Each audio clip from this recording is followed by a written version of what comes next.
में दिखने वाली सबसे ब्राइटेस्ट यानी सबसे तेज रोशनी देने वाली चीज क्या है? तो आप सब कहोगे सूरज, जो कि बिल्कुल सही है। हमारा सूरज ही एक ऐसा सितारा है जो हमसे इतना पास है कि उसकी रोशनी आसपास की सारी रोशनी को फीका कर देती है। तो ये काफी ब्राइट है, राइट? लेकिन सच्चाई तो ये है कि हमारा ब्रह्मांड भरा पड़ा है ऐसे सितारों से जो हमारे सूरज के तुलना में कहीं गुना ज्यादा ब्राइट है।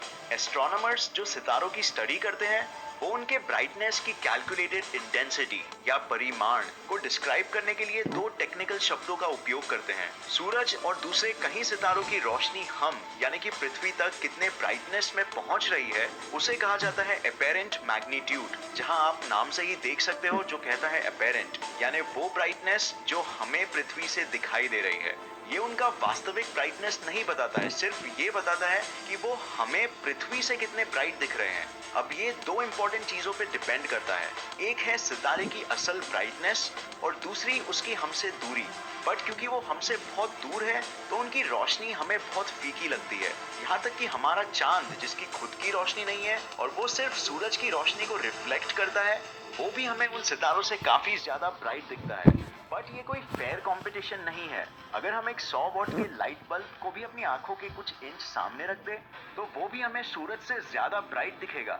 बट हम सब जानते हैं कि दोनों को अगर एक समान दूरी से देखा जाए तो दोनों की रोशनी का कोई मुकाबला ही नहीं होगा। तो आज के इस वीडियो में अपेरेंट मैग्नीट्यूड हमारे किसी काम का नहीं है। हमें खोज है ब्रह्मांड के सबसे ब्राइटेस्ट चीज की और उसे ढूंढने के लिए हमें चीजों का अपना वास्तविक ब्राइटनेस मापना होगा और ना कि वो ब्राइटनेस जो हमें पृथ्वी से दिखता है। सितारों के इस वास्तविक ब्राइटनेस को कहते हैं एब्सोल्यूट मैग्नीट्यूड। अब रोशनी की ब्राइटनेस को मापने के लिए हम एक लॉगरिथमिक स्केल यूज करते हैं जिसमें नंबर्स को ज्यादा से कम ऑर्डर में अरेंज किया होता है। इस स्केल में नंबर जितना बड़ा होगा उतनी कम उस चीज की ब्राइटनेस होगी और नंबर जितना कम होगा उतनी ज्यादा उसकी ब्राइटनेस होगी। तो हमें जिस चीज की खोज है उसके ब्राइटनेस का नंबर इस स्केल में सबसे कम होना चाहिए। तो सबसे पहले देखते हैं हमारा सूरज जो हमें इतना ब्राइट लगता है वो इस स्केल में कहाँ आता है। तो अगर हम सूरज को दूसरे सारे सितारे या ब्रह्मांड के कुछ पावरफुल प्रक्रियाओं के साथ खड़ा कर दे एक समान दूरी में, तो सूरज की वास्तविक ब्राइटनेस होगी 4.8, जो कि इतना बुरा नहीं है। तो चलिए अब हम हमारे सूरज को कंपेयर करते हैं पृथ्वी से दिखने वाले सबसे ब्राइटेस्ट सितारे से, जिसका नाम है सीरियस। सीरियस रात में दिखने वाले तारों में सबसे ज्यादा चमकीला तारा है और ये हमसे लगभग 8.6 लाइट ईयर्स यानी प्रकाश वर्ष दूर है। इस सितारे की वास्तविक रोशनी यानी एब्सोल्यूट मैग्नीट्यूड है 1.46 और इसीलिए ये हमारे सूरज से 22 गुना ज्यादा चमकीला है। काफी ज्यादा है, राइट? तो आप लोगों का क्या ख्याल है इस सितारे के बारे में जिसका नाम है R136A1? ये सूरज से सिर्फ 256 गुना ज्यादा बड़ा ही नहीं है बल्कि ब्रह्मांड का सबसे चमकीला सितारा भी है।